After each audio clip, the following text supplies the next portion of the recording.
Bonjour Lucie. Bonjour, Alors où est-ce qu'on est aujourd'hui? on est à la ferme pédagogique La Petite Bretagne, dans l'Oise, à Blacourt. Et ça se situe entre Beauvais et Gournay-en-Bray. Super. Bah, écoute, aujourd'hui il fait beau, on va aller visiter ta ferme. Ouais, avec plaisir. C'est parti.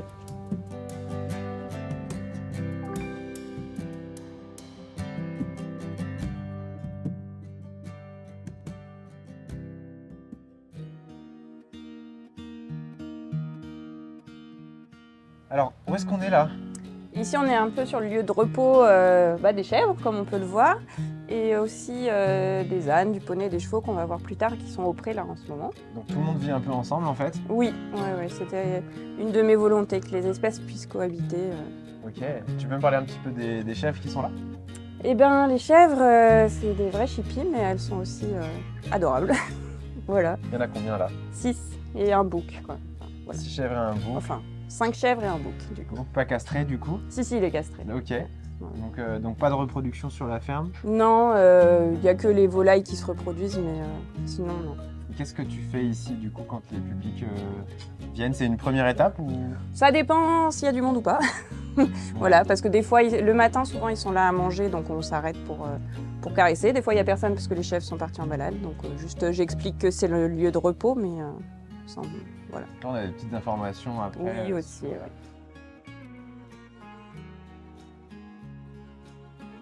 Alors ici, c'est le royaume des lapins et cochons d'Inde.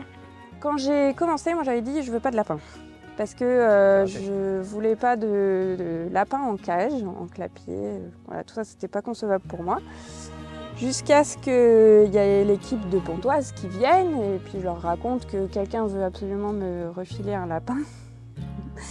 Et c'est Cindy qui m'a dit mais si tu le mets là, qu'il a assez à manger, il va pas se sauver, tu peux le laisser en liberté.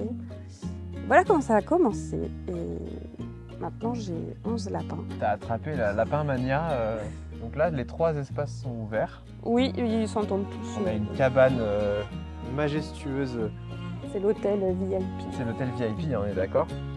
Alors c'est quoi les règles une fois qu'on est à l'intérieur là? Parce que... Alors, Dis-moi. même avant de rentrer, je précise aux enfants que les lapins, ils peuvent les caresser, ils peuvent leur donner à manger. On prépare toujours quelque chose, des légumes ou fleurs, etc. Et donc ils ont le droit de les caresser, de leur donner à manger, mais ils n'ont pas le droit de les porter et pas le droit de leur courir après, de les poursuivre, quoi. Voilà. C'est les animaux qui choisissent le contact et généralement ils s'y prêtent très très bien. Donc là ils sont H24 Donc là, c'est sécurisé, libres. même renard, tu penses que le renard il passe pas? Écoute, ça fait plus d'1 an que c'est comme ça et j'ai pas eu d'attaque alors que il est hyper présent. C'est régulier. Il est là On fait en plus, on met une radio la nuit. Voilà, donc ils ont le droit à de la musique. Très bien, ils sont branchés sur quelle station? Ça dépend, des fois c'est Chant de France, des fois la BBC. Ah, ils ont la BBC. Ah ouais, voilà. C'est des lapins. C'est des lapins internationaux. Voilà. Tu as fait plein d'enrichissements ici, là j'ai vu pas mal de petites choses. Raconte-nous un peu cette histoire-là. En fait, j'ai un atelier pour les écoles qui est sur le bien-être animal et le soin aux animaux. Et donc on propose, après avoir un peu fait des exercices sur ce que c'est le soin et le bien-être, je propose aux enfants d'aller concrètement enrichir un endroit de la ferme pour améliorer le bien-être de nos animaux. Voilà. Comme là, ça va être ma salle d'accueil, elle n'est pas terminée à l'intérieur, elle est terminée à l'extérieur, mais elle n'est pas terminée à l'intérieur. J'aimerais ici faire une aire de jeu naturelle, on va dire, pour les enfants. Quand j'ai réfléchi au projet, j'avais un petit de à peine 1 an et puis un plus grand de 3 ans. Et je sais que pour faire des sorties, c'est parfois compliqué de trouver quelque chose qui convient aux deux. Et donc j'avais imaginé que les familles elles pourraient passer un temps ici avec les plus petits pendant que moi je fais une activité avec les plus grands, où ils sont plus autonomes. Voilà, et que ça peut permettre à tout le monde de profiter du lieu. On essaie de varier un peu les plaisirs pour tout le monde. Alors du coup ici c'est l'enclos de nuit des alpagas et des moutons. D'accord. Et la journée on les laisse aller dans le Ils peuvent revenir ici la journée ou c'est vraiment que la nuit? Non, c'est vraiment que la nuit. Parce qu'en fait, si on laisse ouvert, après, c'est les ânes et les chevaux qui viennent là, qui mangent tout. C'était vraiment pour qu'ils aient un point d'abri pour eux et du foin pour eux parce qu'ils n'ont pas le dessus sur les autres. Donc, D'accord. voilà. Tu as combien d'espace sur la totalité du domaine là? Il y a 2,5 hectares. Ok. Et alors là, on a deux boules de laine. Alors ça apprend la frustration aussi l'alpaga parce qu'on a très très envie d'aller. Et eux, ils veulent pas. Mais non, ils n'aiment pas ça. Et pourquoi tu as voulu des alpagas? Pourquoi j'ai voulu des alpagas? Parce que j'ai fait leur rencontre dans une ferme pédagogique de la Somme et c'est un animal qui m'a beaucoup plu par son calme et son... Voilà, j'ai trouvé que son approche était délicate et qu'il imposait un peu une distance et un respect en fait. On peut pas, pour moi, on ne peut pas violer l'espace de l'alpaga comme ça, quoi.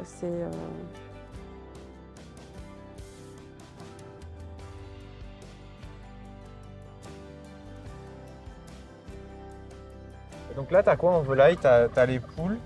Non, t'as une dinde là? 2 dindes et il y en a une qui couve là, donc on l'a pas vu, mais et le dindon. Et puis j'ai des canards, mais les canards ils font leur vie en fait, puisqu'il y a le point d'eau. Et l'étang, c'est chez toi? Ouais. C'est quand même merveilleux ça. C'est ce qui a fait que tu as acheté cet endroit ou... Il y avait, c'est l'ensemble. Mais effectivement, l'étang c'était un grand point positif. Ouais.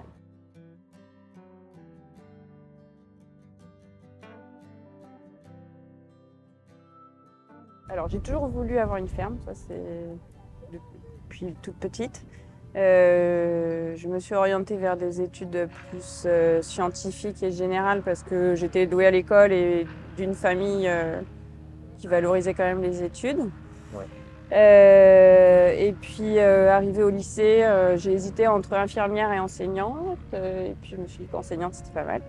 J'ai quand même fait un lycée agricole, donc voilà, j'ai pu voir ce que c'était aussi le côté agricole et je sais que je voulais pas d'une grosse exploitation avec 50 hectares et gros tracteurs et donc ça me correspondait pas. C'est aussi là que j'ai un peu hésité dans mon parcours.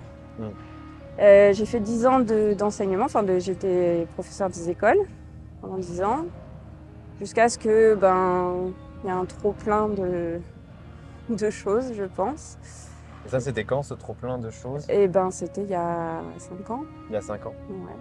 Et quand ça a été trop difficile dans mon métier, j'ai dit à mon mari, il faut que je fasse quelque chose maintenant, sinon je vais me perdre en fait. Et j'ai commencé à faire des formations dans des fermes du coin pour aussi mûrir mon projet. Alors en fait, on a créé une association et je suis devenue salariée de l'association, donc je suis sortie du bureau. Et on m'a versé un mini salaire qu'on a un peu augmenté cette année. Donc, ok, c'est génial. Voilà, c'est bien. Et après, clairement, j'ai de la chance d'avoir pu créer une mission de service civique qui m'apporte des jeunes volontaires qui sont toujours... je sais pas, ça fait un peu plus d'1 an maintenant que j'ai des jeunes qui passent et ça se passe bien. Et j'ai aussi beaucoup de demandes de stage qui me permettent d'avoir de l'aide. Ok.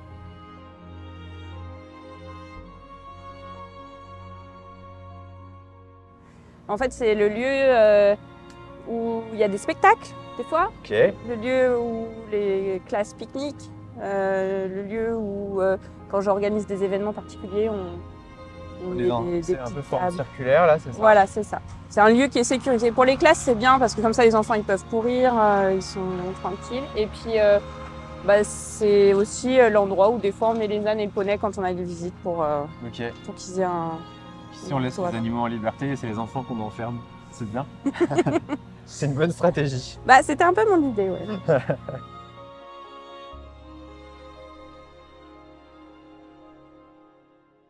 Donc une future salle pédagogique.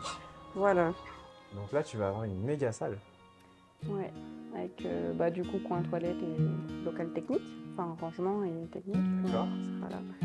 On va mettre aussi une auge pour le lavage de mains. On a voulu faire une grande baie pour qu'on puisse avoir une vue sur les lapins. Ah oui, d'accord. Et donc on a fait pour que ce soit à hauteur d'enfant, pour qu'ils n'aient pas besoin de se surélever pour... D'accord. voit. Oui, on les voit bien. Et puis du coup, je voulais quand même pouvoir faire un peu de plantation. Donc là, c'est une partie serre. Ouais.